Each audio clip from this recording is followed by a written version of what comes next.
Hello to everyone. My name is María Loginova. I am from Lomonosov Moscow State University. First of all, I want to thank the conference organizers for their outstanding efforts and the opportunity to participate. It's a great pleasure to present the joint work with my colleagues, Professor Vyacheslav Trofimov and Vladimir Yegorenko. The topic of presentation is two-dimensional adaptive artificial boundary conditions for computer simulation of laser pulse interaction with a semiconductor layer. Let me go over the outline. I'm going to talk about the motivation of the research, problem statement, construction of the artificial boundary conditions, and it is the key consideration of the study. A numerical method for problem solving will be presented as well, and I will continue with discussion of computer simulation results and finished with brief conclusions. Many scientific and applied problems, for example, propagation of waves of different nature, are stated in unbounded, infinite, or very large physical areas. Most of these problems can be solved analytically and require applying computational methods. For providing computer simulation, it is necessary to transfer to the bounded computational domain. This could be done by introducing artificial boundaries and stating the artificial boundary conditions, ABCs. In literature, they are also called transparent or non-reflecting or absorbing boundary conditions. The major issue at such transfer is the appearance of spurious and physical reflection from the artificial boundaries. Often, a necessity of using ABCs occurs in nonlinear optics and laser physics. In this regard, developing ABCs for the linear or nonlinear Schrödinger equation is an attractive problem. We notice that, in our opinion, the requirement to the ABC's efficiency or transparency may be weaker for linear problems. In this case, the non-adaptive ABCs with constant values of involving parameters could be used. The situation is different if a laser pulse propagates in a nonlinear medium. The laser beam is partly reflected from optical inhomogeneities appearing in a medium or from the faces of the nonlinear layer. The incident and reflected waves could be involved in cross-wave interaction.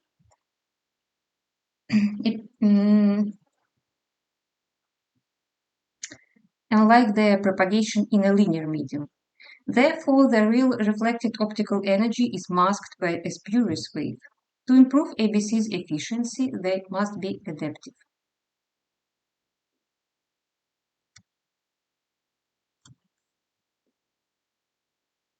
We consider the process of high-intensive laser pulse interaction with the semiconductor layer.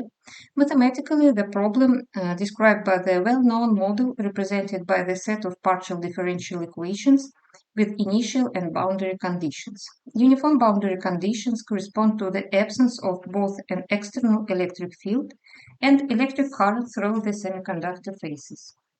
The feature of our model consists of using a nonlinear Schrödinger equation in respect to beam complex amplitude for pulse propagation description instead of using an equation concerning laser pulse intensity. Thus, we take into account the longitudinal diffraction of the optical beam. This results in the optical radiation reflected from the contrast laser-induced spatial temporal structure inside the semiconductor. So the part of the incident pulse passes through the semiconductor, but another subpulse reflected from the laser-induced structure and moves in the direction opposite to the initial one. In our previous study, we demonstrated the fundamental diffraction role for the problem under consideration. And we provide this picture to illustrate the partial beam reflection process. Here we represent the process schematically. The equations concerning laser semiconductor characteristics are solved in the bounded domain. In turn, the Schrödinger equation is solved both in this domain and in a linear medium surrounding a semiconductor layer that is bounded by artificial boundaries. In our investigation, we consider a symmetrical distribution of the beam with respect to x-coordinate. We assume that the complex amplitude keeps the symmetry during the propagating process if the external electric field is absent. As we say above, the problem under consideration is governed by the set of dimensionless time-dependent partial differential equations. Now let me present it in more detail. Z is a longitudinal coordinate, which coincides with the laser pulse propagation direction, X transverse coordinate, T time coordinate. The mathematical model consists of the Poisson equation concerning electric field potential, both nonlinear equations which describe an evolution of ionized donors concentration and free electron concentration, and the nonlinear Schrödinger equation describing the propagation of laser pulse through a semiconductor. I want to highlight these parameters, transverse and longitudinal diffraction coefficient, as they play a principal role in the considered process. A theoretical analysis of the laser pulse propagation is often provided in an unbounded spatial domain. In this case, as a rule, it supposes that the complex amplitude and its derivatives decrease exponentially when the spatial coordinate or time tends to infinity. Because the problem's numerical solution is provided during the bounded time interval and the initial distribution of the complex amplitude is finite, then it is possible to choose the spatial domain in such a way to state the zero-value boundary conditions. Obviously, to avoid the spurious optical pulse reflection, the domain size should be chosen rather big to have to be increased with a time interval grows. That essentially increases the computational cost of the problem solution. Moreover, at solving multidimensional problems, it could be unacceptable.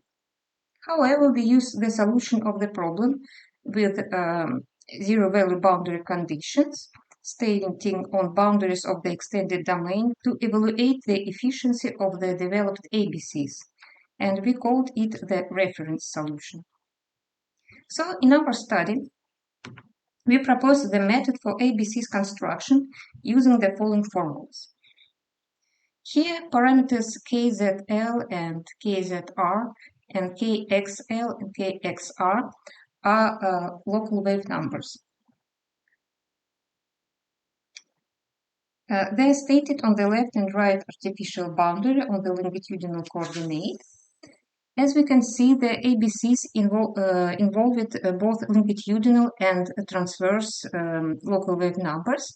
We can switch on or switch off the influence on transverse local wave numbers by setting this parameter equal to 0 or to unit. The necessity of transverse local wave numbers accounting depends on the value of transverse diffraction. If local wave numbers have constant values, then the proposed ABCs are non-adaptive ones. Their efficiency could be acceptable for some linear problems.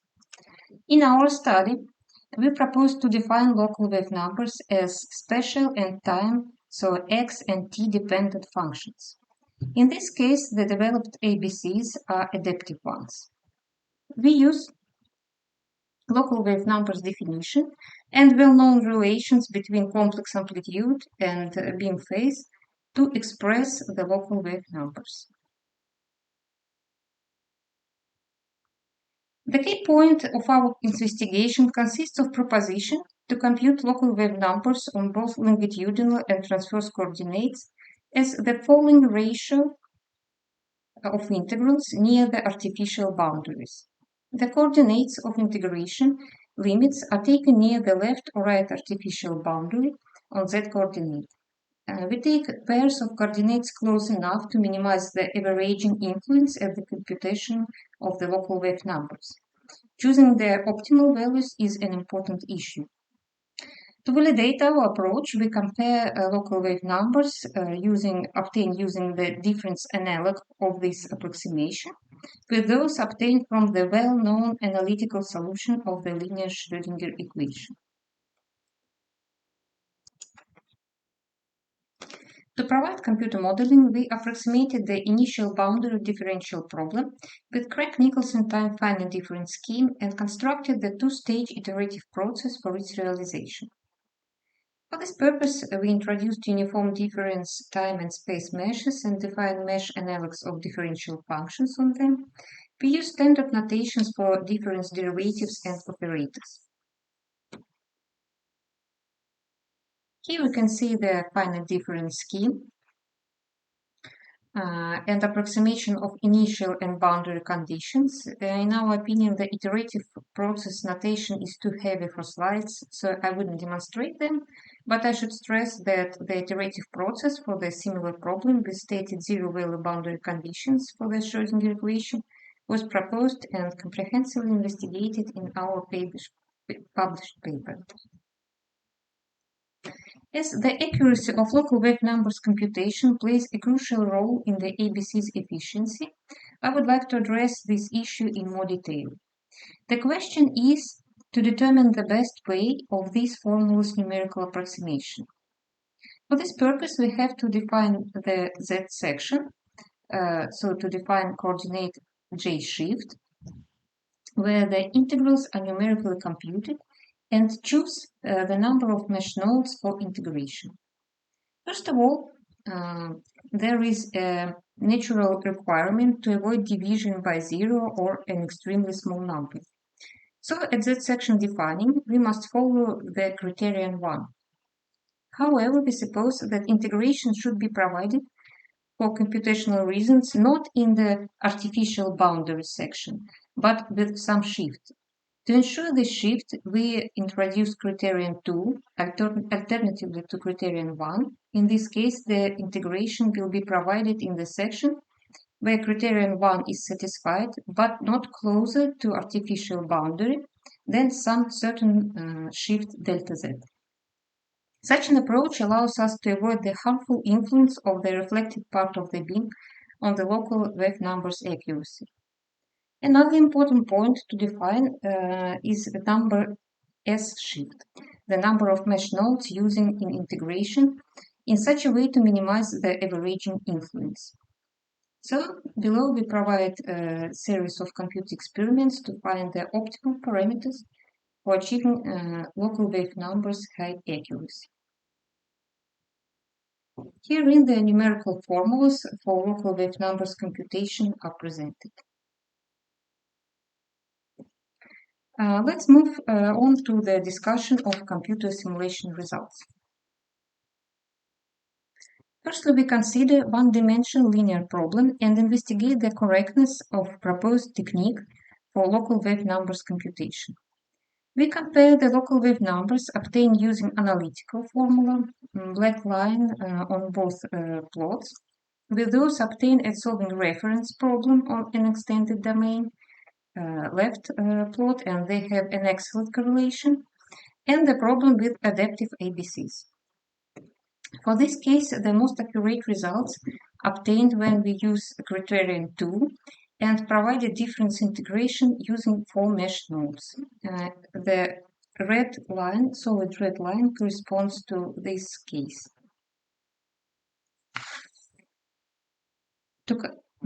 Providing some other computer experiments, we find out that the best results for local wave numbers computation obtained when we use also criterion 2 and requirement that module of laser pulse complex amplitude in the section of integration shouldn't be less than 10 in minus 6. This case corresponds to the right plot and red solid line.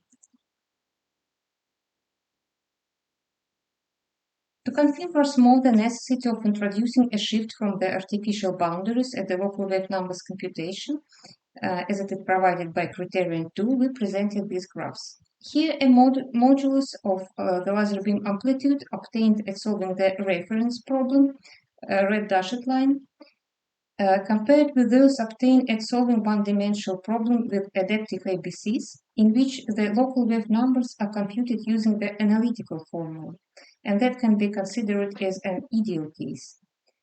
The laser beam is located in the center of spatial domain in the initial time moment, and it moves towards to the left artificial boundary, where the reflection of some part of the beam occurs if we use the adaptive ABCs.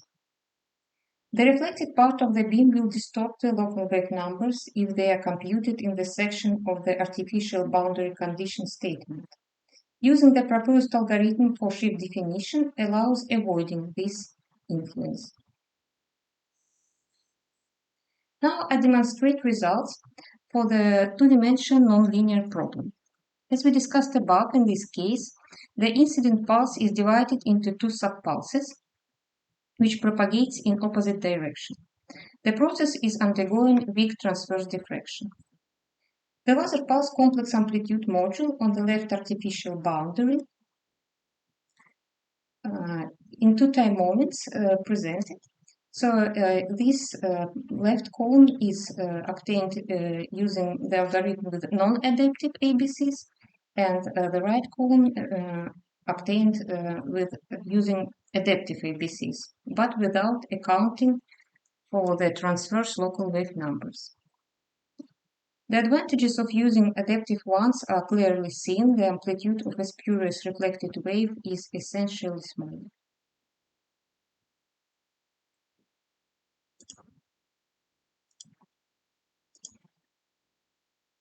Now I would like to demonstrate the process occurring on the right artificial boundary in dynamic. A part of the incident optical beam achieves the right artificial boundary. The reflected spurious wave causes observed oscillations on the curve. As follows from this video, the adaptive ABCs allow decreasing amplitude of the reflected wave in 10 times. Now we consider two-dimensional linear problem undergoing strong transverse diffraction. Let us see the process of wave propagation from the left artificial boundary in dynamic. Here we compare the solution obtained by solving the reference problem, the problem with non-adaptive ABCs, with adaptive ABCs but without accounting for transverse local wave numbers, and a problem with adaptive ABCs and with accounting for transverse local wave numbers. It is clearly seen that the reflected part of the beam is less at using the adaptive ABCs than at using non-adaptive ones, and the structure of the solution computed using the adaptive ABCs is closer to the reference solution. Comparing the observed results, we see the pronounced decreasing deviation from the reference solution at using adaptive ABCs with transverse local wave numbers accounting.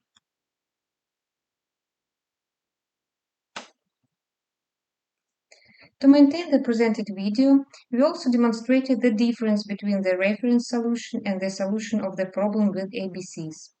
Decreasing in the reflected wave width is apparently seen. So in this study, we propose a new method for adaptive ABCs construction at solving linear and nonlinear two-dimensional Schrödinger equations. The high ABCs efficiency is achieved by using time and space-dependent local wave numbers. We investigate the numerical approach for the adaptive local wave numbers computation and confirm the correctness using a well-known analytical solution of the linear Schrödinger equation. Based on computer simulations, we demonstrate that using adaptive ABCs instead of non-adaptive essentially improved the accuracy of the problem's numerical solution. We suppose that the presented technique could have widespread applications for solving various laser physics problems. So authors are thankful to Russian Science Foundation for supporting of this work. Thank you very much for your attention.